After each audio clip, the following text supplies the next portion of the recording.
ତୃତୀୟ ଯୁଗର ଶବର ଜାତିରେ ଏକ କନ୍ୟା ଯେ କି ରାମ ଭକ୍ତ ଥିଲେ।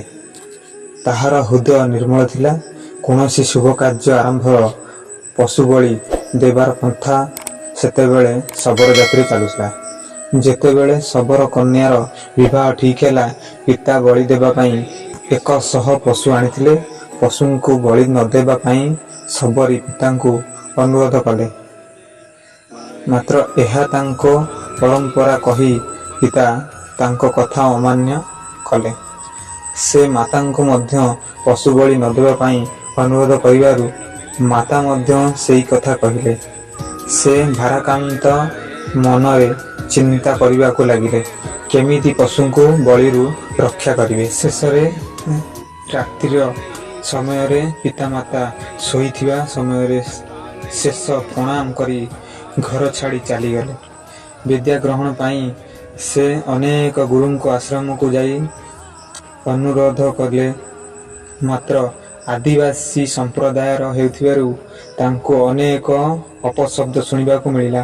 ବିଦ୍ୟା ଗ୍ରହଣ ପାଇଁ ସେ ଅନେକ ଋଷିଙ୍କ ଆଶ୍ରମ ବୁଲିଲେ।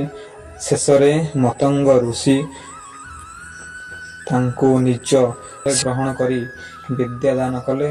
ବିଦ୍ୟା ଗ୍ରହଣ ସହ ଶବରୀ ଦିନ ରାତି ଆଶ୍ରମର କାମ ଏବଂ ଗୁରୁଙ୍କ ସେବା କରୁଥିଲେ।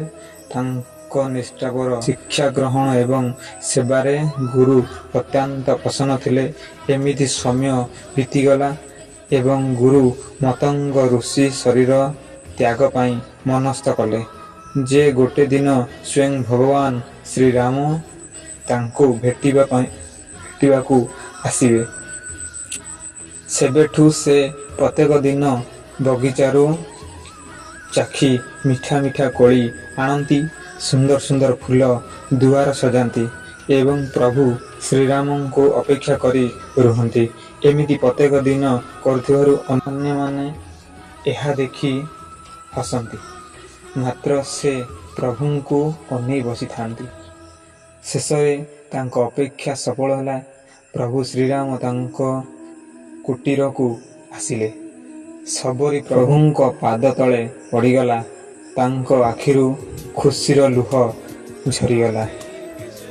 ଅତି ଶ୍ରଦ୍ଧାରେ ସେ ଚାଖି ଆଣିଥିବା ମିଠା କୋଳି ପ୍ରଭୁଙ୍କୁ ଖାଇବାକୁ ଦେଲେ।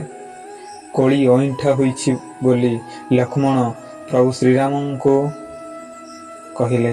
ମାତ୍ର କୋଳିରେ ମିଠା ପ୍ରେମ ଭରି ରହିଥିବା କହି ପ୍ରଭୁ ଶ୍ରୀରାମ ଅଇଁଠା କୋଳି ଖାଇବାକୁ ଲାଗିଲେ। ଭଗବାନ କେବେ ବି ମଣିଷର ଜାତି ଦେଖନ୍ତି ନାହିଁ, ସେ ଦେଖନ୍ତି କେବଳ ପ୍ରେମ। ଭଗବାନ ଶବରୀ ଭକ୍ତିରେ ପ୍ରସନ୍ନ ହୋଇ ତାଙ୍କୁ ମୁକ୍ତି ପ୍ରଦାନ କଲେ। ଜୟ ଶ୍ରୀରାମ, ଜୟ ଶ୍ରୀ।